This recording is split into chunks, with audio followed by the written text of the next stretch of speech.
Rick, where were you born? Born in Shawnee, Oklahoma. Shawnee, Oklahoma. How about you, Lori? Rochester, New York. Okay. Scott? Primgar, Iowa. Primgar, Iowa. Well, I was born in Drumright, Oklahoma. And would you all be able to go back where you came from, Rochester, New York, Shawnee, Oklahoma, and Iowa, and be able to find your way back here to Oklahoma City? Sure. Yes. Sure. You could do that. What if I told you that you had to take the exact same route? Would you be able to do that? The same one you took? Yeah. Take the same? No. No. Impossible. Yeah, okay, so you think it's impossible. Uh-huh. Why is it that we as Christians expect other Christians to take the exact same route to all of our destination, which is conforming to the image of Christ? Why do we think they have to go and do exactly the same thing, the same path, the same journey that we took?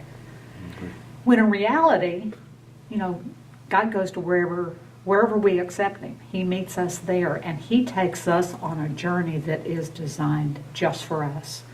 And it doesn't look like anybody else's journey. And I would just ask that all Christians just remember that we give people the grace to travel with Jesus in whatever way Jesus takes them. And then back in the 80s when Pam and I were missionaries in Zambia, Africa, we would often like to go to a game reserve, and the person you would hire to be your guide in the game reserve, actually in the African Bantu language, their name was called The Way.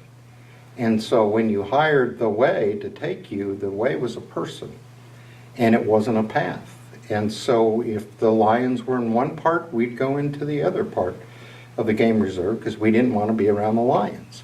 And in the same way, many times when you look at ministering to people, you can tend to see it as a process, but we tend to want to see it as a person, and it being person-driven and person-led, and that person, by the way, is Christ.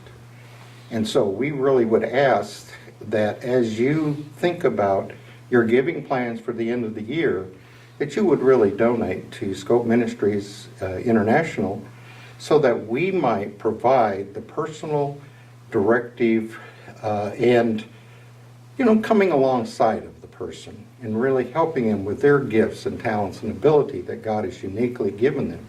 Because we really can't just create a process, but it takes the real personal touch. So help us this next year in providing that personal touch for Scope Ministries International. Thank you for praying for us and for considering your support. Thank you.